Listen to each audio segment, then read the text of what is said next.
চৌঠা মার্চ 2002 দমদমে জোড়া হত্যাকাণ্ড, খুন চন্দন চক্রবর্তী ও সঞ্জীব গোস্বামী। দক্ষিণ সিঁথির একটি খেলার মাঠে দুজনকে খুন করা হয়। অভিযোগ, মাঠে দাঁড়িয়ে থেকে হত্যাকাণ্ডে নেতৃত্ব দেন তৎকালীন সিপিএমের কাশীপুর বেলগাছিয়া জোনাল কমিটির দাপুটে নেতা দুলাল বন্দ্যোপাধ্যায়। মৃত্যুর নিকটাত্মীয়দের অভিযোগ, ব্যবসায়িক শত্রুতার জেরেই খুন। কিন্তু ঘটনার পর দুলাল বন্দ্যোপাধ্যায়ের সমর্থনে দাঁড়ায় স্থানীয় সিপিএম নেতৃত্ব। এমনকি বেলগাছিয়া পশ্চিম কেন্দ্রের তৎকালীন সিপিএম বিধায়ক রাজদেও গোয়ালাও দুলালের পক্ষে ছিলেন। যদিও খুনের ঘটনায় এলাকায় ক্ষোভ বাড়তে থাকে, দুলাল বন্দ্যোপাধ্যায়কে গ্রেফতারের দাবিতে রাজ্য জুড়ে ঝড় ওঠে।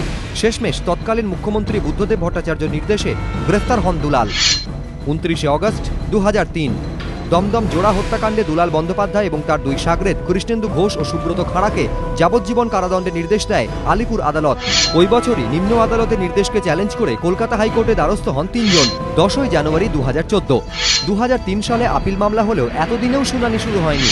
এই প্রেক্ষাপটে দুলাল বন্দ্যোপাধ্যায়ের দুই সাগরেদ কৃষ্ণেন্দু ঘোষ ও সুব্রত খাড়ার জামিন মঞ্জুর করে কলকাতা হাইকোর্টের বিচারপতি তপন সেন এবং বিচারপতি শিব সাধন সাধুর ডিভিশন বেঞ্চ। এই পরিস্থিতিতে জামিনের আবেদন জানান দুলাল বন্দ্যোপাধ্যায়ও, কিন্তু সোমবার মামলার শুনানির সময় তার তীব্র বিরোধিতা করেন সরকারি আইনজীবী।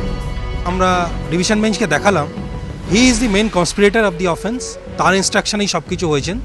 ভিকটিমদের দুজন ওয়াইফ, তারা তাদের স্টেটমেন্টে বলেছে যে হি ইজ দি মাস্টার মাইন্ড।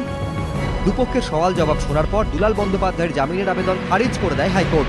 যদিও যাবজ্জীবন কারাদণ্ডের নির্দেশ চ্যালেঞ্জ করে দুলালের আপিল মামলার দ্রুত শুনানির সিদ্ধান্ত নিয়েছে হাইকোর্ট। ধ্রুবজ্যোতি প্রামাণিক, এবিপি আনন্দ, কলকাতা।